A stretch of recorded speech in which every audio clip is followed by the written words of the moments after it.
Hey everyone, Kaylee, your friendly neighborhood hairstylist here, and today I am talking just about quarantine self-care, how I survived the last few months, essentially. Because here's the deal. We live in unprecedented times right now. My mental health is taking a beating, and it's just taken a couple new routines in my life, a couple new practices in my life to help me just through it all. So I'm gonna tell you guys what's worked for me. I would love for you guys to go in the comments and tell me what's worked for you because I am constantly searching for new coping mechanisms. So please feel free to jump in the comments and help a sister out. We're gonna cover a lot of ground today. I'm gonna talk a little bit about the stuff that I normally do, but I'm also gonna touch on actual mental health care and all of this. I've opened up to you guys before that that's something that I have to put a lot of time and energy into, and I wanna get into that a little bit more as well as we go through the video. So that being said, let's get into it. All right, so we're gonna actually start out with the general category of hygiene because how many things have we said in 2020 that we never thought we'd say? I don't think I ever thought I would have a hygiene category in my video, but when you're not allowed to leave your house for weeks or months, just depending, it actually becomes something that you have to think about. Because otherwise, I don't know about you, but I whip potatoes so hard. Just put on sweatpants, live in sweatpants, find Cheetos in my hair 3 days later. I don't know. I can't even eat Cheetos. I'm allergic to them, but you know what I mean. Gluten and dairy, they're very fun to be allergic to. So anyway, moving on to things that help me feel like less of a potato. Just generally taking care of myself does that really well. I did want to give you guys an update on my Kenzie journey. I did a video with them a few months ago where I talked about what this is, how I use it, my entire laser hair removal journey, but I'm working with Kenzie again to tell you guys about my updated results because I have been using this once a week throughout quarantine and I feel like I should update you guys. So if you don't know what Kenzie is, it is an IPL laser hair removal device, and this thing works so well. IPL is a broad spectrum light that pulses into different layers of your skin and helps to weaken the hair follicle so that over time, it doesn't grow hair anymore. And you can expect about an 80% reduction in hair. You see your first results at 4 to 6 weeks with best results around 12 weeks, more or less depending on your hair. When you get it in the mail, you get your cute little handset that is nice, compact, easy to store, your nice long cord so that you never have to worry about running out of room, and instructions on how to use it correctly. To use it, you just turn it on from the little button on the back and you can choose which setting you have it on, anywhere from 1 to 5. And that can be really good, especially if you're a little bit new and maybe a little bit sensitive. You can keep it on a lower setting, and as you get adjusted to it, you can go up to a higher setting. And to use it, you just press it against your skin and the little pink light will flash and you click and you have treated that area. And you go along your entire area of skin until you've treated everything you want to treat. And that's it. And if you want to know even more about it, I did a whole video on it a few months ago and I recommend checking it out.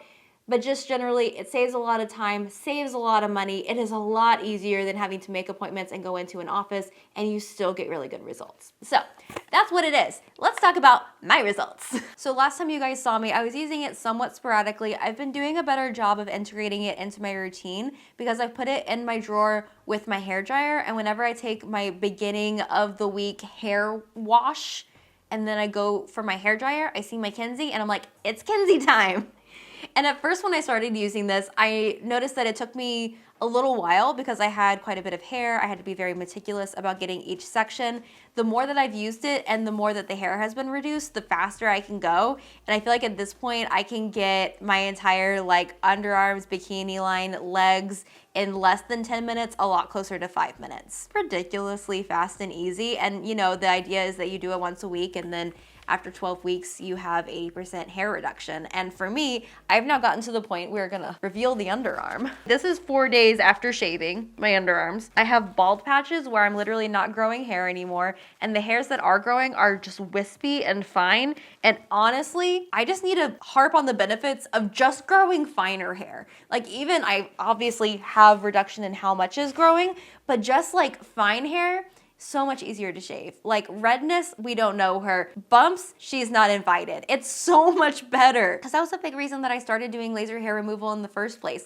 First of all, my underarms were supersonic speed growing. and my bikini line got bumps like crazy. And now I don't have either of those problems anymore. And I love.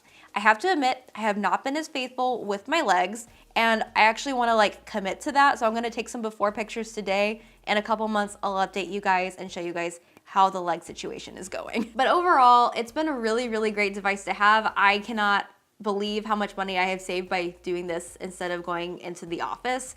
And I really, really like the results. I can't say enough good things about it. So if you guys want to try it, I will link them below, and you can use code KM50 to get $50 off your own Kinsey handset.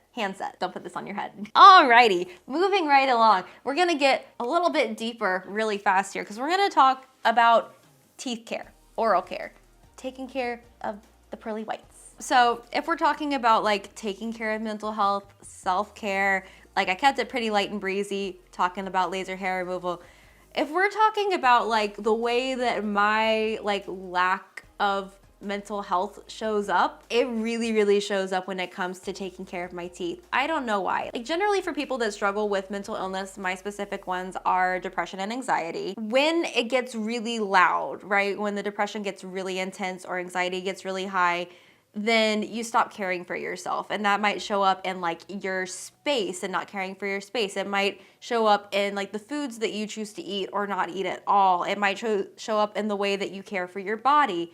And for me specifically, like teeth, I don't know why, but when I'm not doing well with my mental health, my oral hygiene goes out the window, and that's big, vulnerable to admit. So I'm just gonna go ahead and say like, I am opening up to you, I am being vulnerable with you, and hopefully you will use that information to like help affirm any experiences you've had and not to like think less of me. That's one way that poor mental health has showed up, and you know, you can't always determine when and how your mental health is going to take a dip, so there's zero judgment there, but it's one thing that I've learned to look out for myself from like the outside in. Like if I see that I'm neglecting tooth hygiene, then I know that like, oh, okay, some of my other things need to kind of like get in line here. Like I need to do something nice for myself to help elevate my mood. I need to do something to help calm myself down.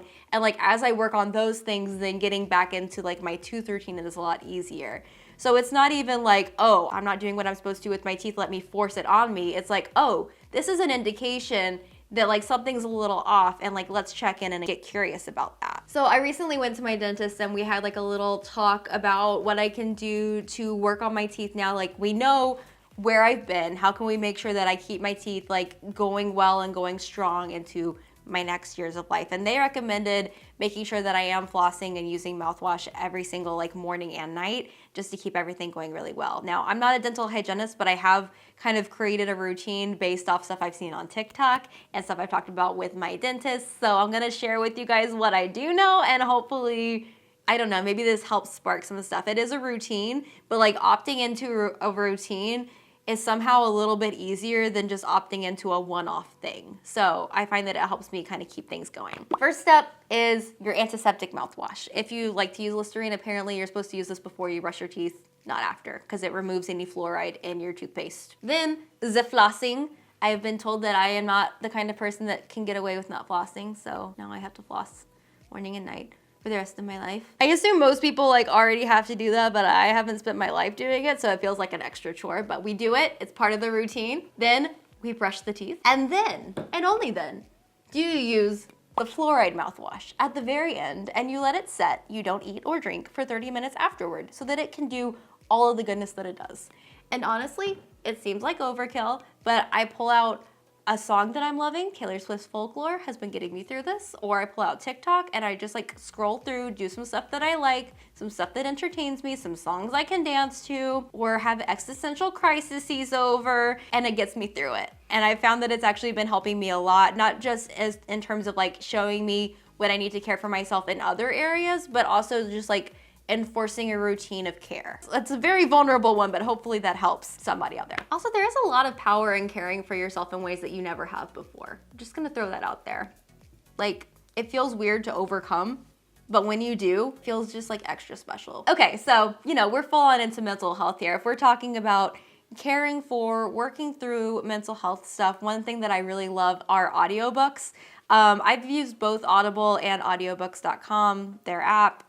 Honestly, whatever way you like to ingest your audiobook is fine. But generally I like it partially because for like my optimal flow, I do really well with like doing something with my hands and listening to something.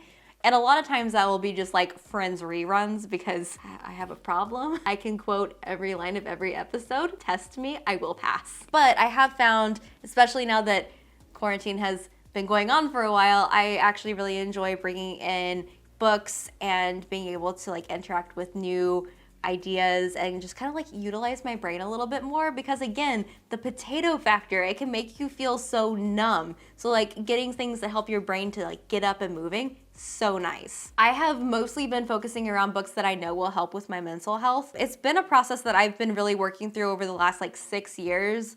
I've been in therapy, I've been going through so many different things, and I think I'm just always trying to understand myself more. And instead of saying like, you're reacting that way, you're bad, be like, you're reacting that way, why? And I think that it helps you to kind of feel through life a little bit better and helps you to work through things a lot better. So some books that have helped me, some of them I've been re-listening to just because I love them that much. Basically Brene Brown's entire catalog. The Gifts of Imperfection was the first one of hers I ever listened to, and it's one of my favorites. It's basically all about showing like how big a role shame and fear play in perfectionism and kind of how to overcome that. And then Daring Greatly, it's all about vulnerability, connecting with people, making friends, all that kind of stuff. And then Rising Strong is a really good combination of the two. If you only want to listen to one, I recommend that one. Braving the Wilderness, also a random one to recommend, but it's really good for like our current cultural climate, not tied to any political party. It's just about how to like stand in your own beliefs and convictions about the world and be able to listen to other people without feeling like you need to overpower them or belittle them in order to be heard. And I feel like that's really important right now. Another big one that I listened to was The Body Keeps the Score, which is all about trauma. And it was really big and heavy to listen to, but I feel like I understand myself and others so much better after listening to it. So if you think you might benefit from it, I highly recommend. It's a little brutal, but it's really, really good. I could only listen to it in like 30 to 45 minute increments, but it did also kind of change my life, so have to mention it. On that note, I found that journaling is super, super helpful. And I think honestly, whatever version of journaling works for you is the right one. Because I find a lot of times when I'm really keyed up and I just need to write, my notes app on my phone is like the fastest conduit from my brain to written out somewhere. And if I just really need to block it out, that is definitely the move for me. But another thing I've loved is just prompted journals. I have this one from the Happiness Planner. This one is on healing, and it has, let me just open up one I haven't filled out. It has like a question, and then you go through and you write out your answer. And it's just a nice way to kind of guide you, especially if you tend to open up a journal and be like, I don't know what to write. I don't feel like writing. This is dumb. Let me go do something else. It just gives you something that's a little bit thought-provoking. And even if you write down one sentence, that's it. Like, that's good. It's just about getting comfortable with interacting with different ideas and your own ideas and being able to voice them. I found that really helpful as someone that doesn't necessarily enjoy journaling, because it just keeps me a little bit more motivated. But again, whatever version of journaling works for you is the right one. It could be a very elaborate, like bullet journal, decorated kind of thing, or it could be a prompted one like this, or it can be the notes app on your phone. All of them totally valid, totally great. I think it just helps you to understand your own mental process better, and also to just like zero in. I don't know if you guys have felt like that crazy mind buzz that comes from reading so much. Like when I get off of Twitter, I'm a mess. Like mentally, emotionally, I'm spinning all over the place, and I feel that kind of energy a lot right now. So like sitting down and thinking about one thing and writing about one thing, just that practice, even if it's about like what shape you think a cloud is, helps you. That's my journal PSA. Also, if you like the idea of a prompted journal but you don't want to spend the money on one, you can Google journal prompts. There are so many out there, and you could just use your phone, use whatever notebook you already have. That's also an option. All right, so now moving on to more of like the beauty care side of things, which I'm sure you guys would expect I would have a lot of opinions on. I've generally found that I've become more connected to the process of doing my skincare or makeup or hair, because for a really long time in there, it did not matter if I did it or not. Like I wasn't going to go outside. Not many people were gonna see me. And so like, if I did my hair or not, if I did my makeup or not, literally didn't matter. It went from being something that I did because it was something that I was doing for my profession, or that I was doing because I was going to see X, Y, and Z people, and it became something that like I started to miss it. I was like, I kind of miss putting on makeup, or I miss doing my hair, or I miss like really putting time into my skincare. And so then the thing that brought me back to hair and makeup was just a genuine love of it. Whether it was loving creating something, loving feeling a little bit fancier when I hadn't been in a little while, or just like the genuine like creative play process that doing it is. It kind of got me more in touch with the journey of it than just the output of it. And I don't know if you guys can tell, but it fully changed the way that I wear my makeup now. I wear a lot less. I feel like I've embraced my own features a lot more, but also like I got to play around and explore a little bit more, and I finally learned some other ways that I like to do my makeup. And that's honestly a big thing for me because I'm a very big like routine. I was doing my makeup the exact same way every single day kind of person. It was surprising to me though, because my whole philosophy around hair and makeup is that it's for you. Like there will be a lot of messages in society that will tell you you're not enough if you're not doing X, Y, and Z, if you're not wearing this, that, and the other, whatever. And I am fully anti those messages. Like, no, you are enough. Rolled out of bed with sweatpants and Cheeto dust. You are enough. You don't need makeup. You don't need to do your hair. Like, fully anti any of that kind of shame, guilt, narrative. Not here for it. What I am here for is empowering yourself, being kind to yourself, being compassionate, and being loving to yourself. And sometimes for some people, that looks like putting on makeup. Sometimes for some people, that means doing your hair and braiding it in a special way that day. Sometimes for some people, that means having an 11-step skincare routine. Anna Laura's raising her hand off camera. I think going through a process that kind of recentered me there was so good, because I don't think that I've talked about that enough on my channel in general, and clearly I wasn't feeling it in my own life enough. So it was a good moment for me, because in society and the world in general, like, you're not going to get a lot of messages of compassion and love. So it's really important to give that back to yourself by just treating yourself gently. Like John Green was talking about how he really likes getting his makeup done for TV appearances or whatever, because there's something in just having your face touched gently does something for your psyche. And I really believe that like just gently taking care of yourself, being kind to yourself, celebrating the features that you like is beautiful. It's wonderful. So just wanted to share that like mind shift for me. I'm still like doing hair, makeup, and skin as always, but I feel a lot different about it because of the way I'm thinking about it. And another part of that has been playing around with my natural hair texture. You guys haven't seen that as much on camera, but I've both been helping Anna Laura, a couple other people through the whole like changing their hair texture or like embracing their hair texture. And I think that's been really cool for me, just to educate myself in a whole area that I haven't been, but also to just like embrace that like my hair is enough as it is. I think that's been really cool too. So yeah, those are the things that have helped me survive quarantine.